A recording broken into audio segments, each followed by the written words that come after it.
A lot of rappers still, it seems like, want to be Tupac. They want to have his popularity. They want people to love them like everyone loves him. But why do you think no one's succeeding? Well, because this is what they fail to realize about Tupac. In order for them to be Tupac, they would have to die before they peaked. Right before they peaked, they would have to die. So if you don't die, you can't do it. Bottom line, if you don't go die, you're not gonna be the next Tupac, because it ain't gonna be a next Tupac. Straight up.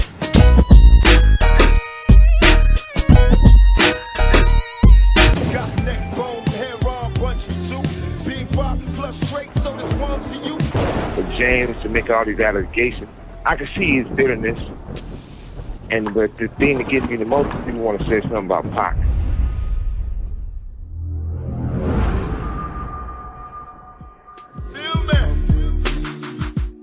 I don't think Tupac was soft. Tupac was a punk. Tupac wasn't from the hood. I think Pac did more for my neighborhood than a whole bunch of people in that neighborhood. For his doing stuff with the kids, coming to see the kids, giving the kids money, handing out toys with the kids with me, going to the elementary schools, or as just standing up. I mean, I hate to be in a situation where you got to bring up old shit. Come on, James, you know the truth. It was in my house. Well, you never been in my house, but outside, me and BOUNTRY, which is my road dog, and you said we got into it before that never happened. BOUNTRY wouldn't go against me for nobody. And I would never let nobody put their motherfucking hands on me. Yeah, that's my dog. He lives always, you know? And, you know, I remember when James was on one of the drunk benzes, and Pac put him on his pockets. And when Pac put him on his pockets, he was like, BOUNTRY, look what he did. And BOUNTRY was like, oh, man, we're going to start calling you Mob Jamie, you know? But I ain't going to get into the details of all that, because I ain't going to get to going back and forth, because at the end of the day, it's not about a lie you say, it's what you accomplish in life. So let's go to Tupac. Tupac knocked me out, and BOUNTRY called me what? What BOUNTRY called me? Mob James. That's when he started calling you Mob James. I'd have killed BOUNTRY. No, we need James or some shit. I'd have killed BOUNTRY, I'd have killed Tupac, and I'd have killed Suge. As soon as I came out of it. And I went and gave a about damn nigga. Especially my brother go against me. Yo, YouTube, what up? It's your homie Gab. I'm in the building, and this is MAKAVELI Media. Yo, Suge Knight was on an absolute rampage last week. Suge said a bunch of controversial shit. Some of y'all seen the video I just put out yesterday about Suge Knight trying to blast Warren G, saying Warren G was capping, but Warren G said he was going to bail Tupac out, but Suge beat him to the punch. Some of you guys want me to talk about what Suge Knight had to say about his former homeboy, Mob James. And I do think that is very interesting, man, because one of y'all pointed out in that damn Living Down LA, he shouted out the set and he didn't mention Mob James. Got neck bone, hair on, BOUNTRY too. Big rock, flush straight, so this one's for you. So some people think it might be a little tension between Tupac, or maybe it was a little bit of tension between Tupac and Mob James. I don't know. But during this episode of Collect Cause, Suge Knight's podcast, he actually went as far as saying Mob James used to be a Crip and this, that, and the third. And I'm not touching none of that. I'm going to keep this strictly Tupac related, because this is what we talk about. We talk about Pac. I don't know Mob James. By all accounts, he seemed like a pretty solid dude. You know, everybody got a story. I'm sure he been through some shit, but I don't know the brother. So I actually hollered at Reggie Wright. And I was like, yo, what is this? You know, why is Suge saying Pac knocked out Mob James?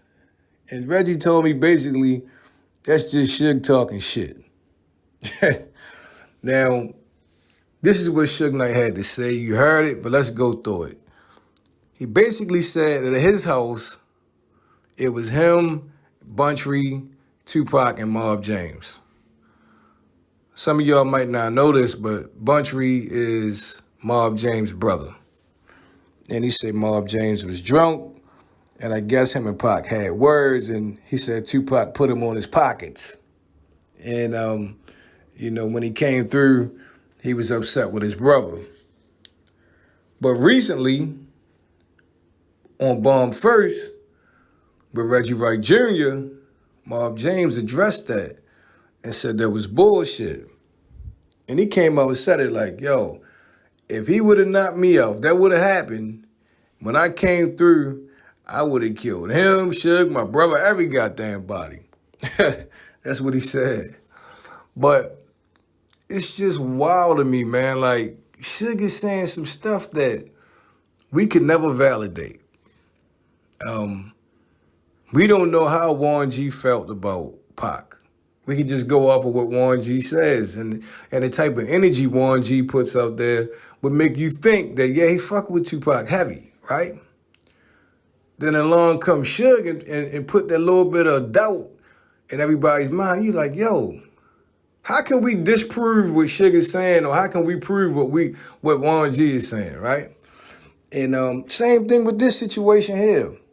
We'll never know if Tupac and Mob James ever got into it. I don't think Mob James ever said that him and Tupac got into it. But we most definitely never heard that Tupac knocked Mob James out.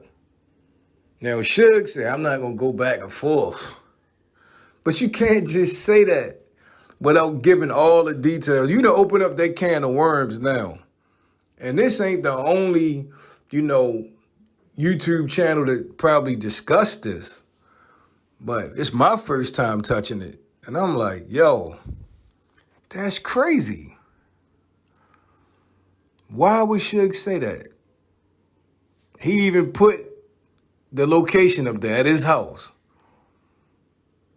And then, you know, he said Mob James was drunk and Pac put him on his pockets. That's wild, man. That's wild. He should have to go into further detail about that. He shouldn't be able just to say that and then leave everybody hanging like, oh, well, it is what it is. He said, I hate to bring up old shit, but he brought it up. So now I want to know exactly what happened, you know, out of Suge Knight's mouth, and then really, you know, let Mob James give his rebuttal.